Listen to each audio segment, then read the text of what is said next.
everyone. I'm not going to tell you where I am because this is my little secret spot that I know of, but April is wild garlic time and I have just been out and I have been doing a little bit of foraging for some wild garlic, and I'm going to be making some pesto with that, and I am going to be making some garlic butter. Have a look at all this.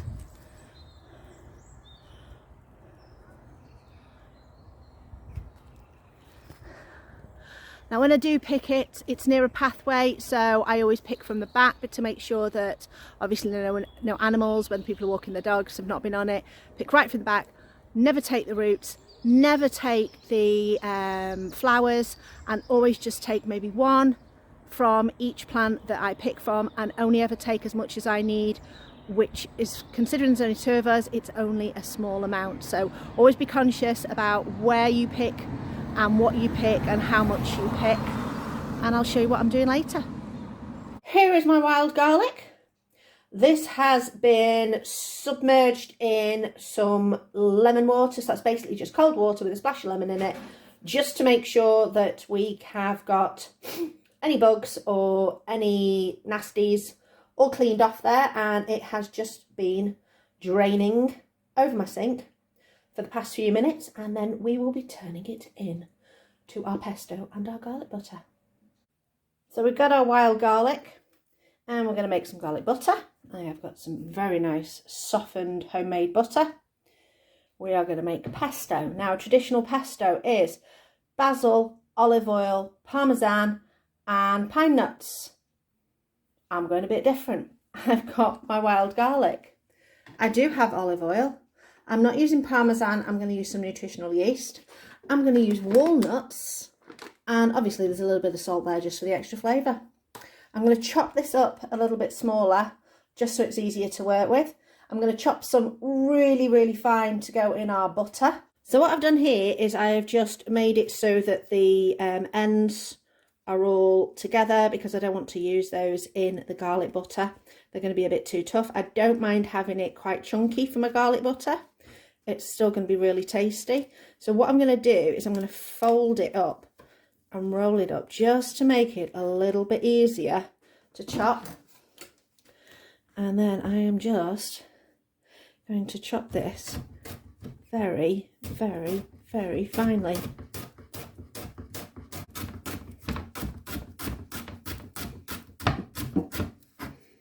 There we go. So we've got some very finely chopped there, and I'm going to chop it again. I'm going to kind of turn it and go this way now.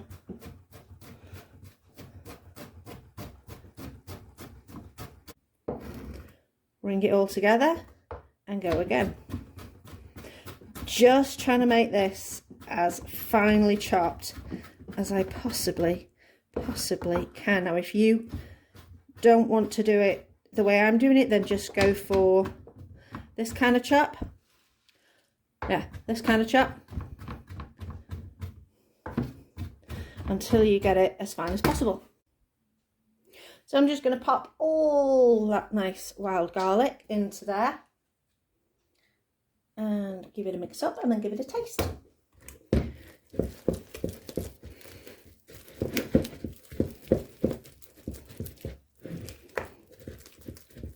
The thing I like about the wild garlic is it's more subtle in flavour. And I also really like the way the green looks through it. Now, obviously, if you were making garlic butter with normal garlic, you could put flecks of parsley or chives or something like that through it to get the green. Okay, little taste. That's lovely. Right, that's sorted. What I'm going to do with that is I am just going to get some cling film and roll it into a ball and pop it. Maybe not a ball, maybe a cylinder, and pop it in the freezer. Okay, what I've done is I've put out some cling film. Just going to drop that in the middle, get as much as I can of the butter with my spatula, pop that on there. Oh, don't want to waste that. Okay. Simplest thing to do now, just trim the cling film off, roll it up and just squash it as you do it, but bring it back. And you use the cling film to create the shape.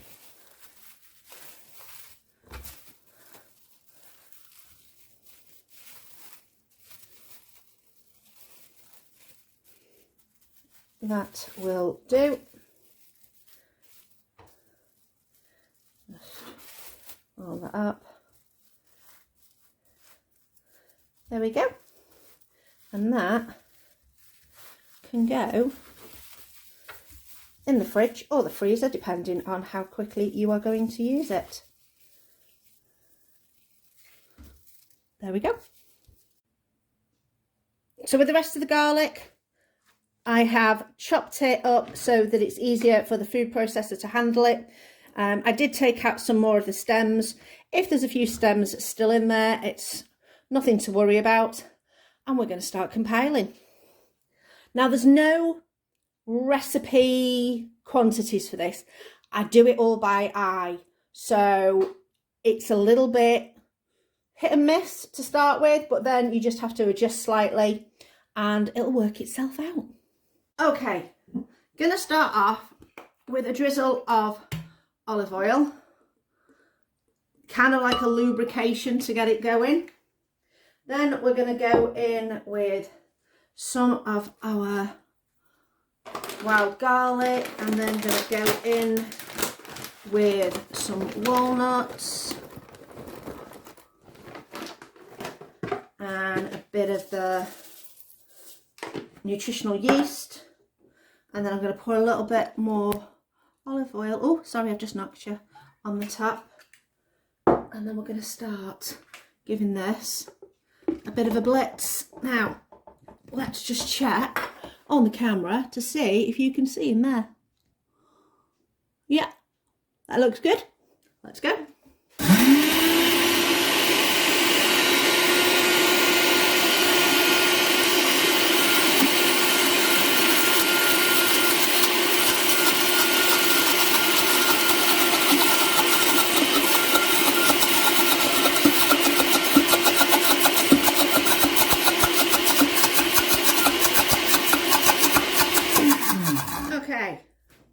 Now that you've seen how the process is starting to work, I am going to put a bit more oil in, put the lid on, and then keep going.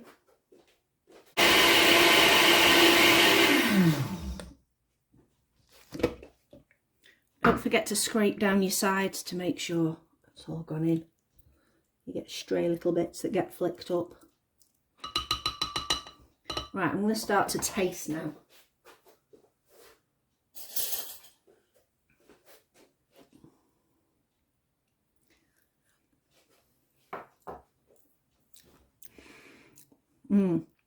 Lovely garlicky.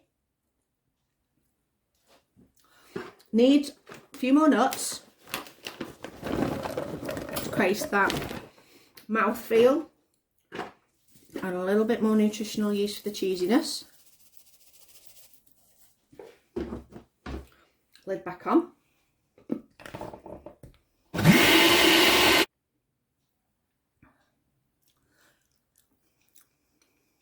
Oh yeah, that's better with the extra nuts in. Little tiny pinch of salt. Well, my version of a tiny pinch of salt anyway. And that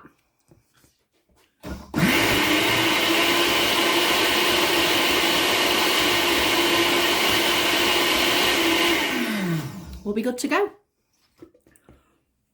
So what I'm going to do is, the reason I've made this is I want to save it all, because obviously the wild garlic goes out pretty quickly and I couldn't save the garlic in its leafy version. So I'm going to pour this into some ice cube trays and freeze it. So this is my crazy lazy way of doing these, because it's an absolute pain to try and spoon it into each hole. So I generally just kind of dump it all on top. Just get my little spatula to get it all out.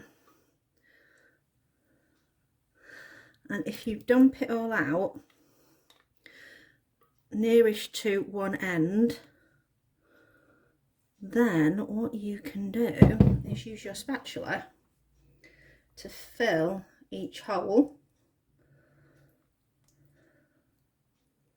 and what doesn't get used down there you can just move down with your spatula. And that is my lazy way of doing it. How's that?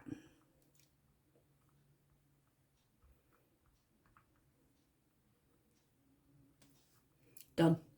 So I've got my 2 trays, they're going in the freezer, and then you just add as many pieces of pesto cubes to whatever you need. You can either put it in and have it with pasta. It's quite nice plopped into some soup. Sometimes I will use pesto in paninis with maybe some mozzarella cheese and some tomato. Really, really tasty. Dead simple to do as well. So that wild garlic, what an amazing find. What a great thing to have in my local area. It's really, really good. So we've got the pesto in the freezer, we've got the garlic butter in the fridge, and we are all sorted for lots of garlicky goodness.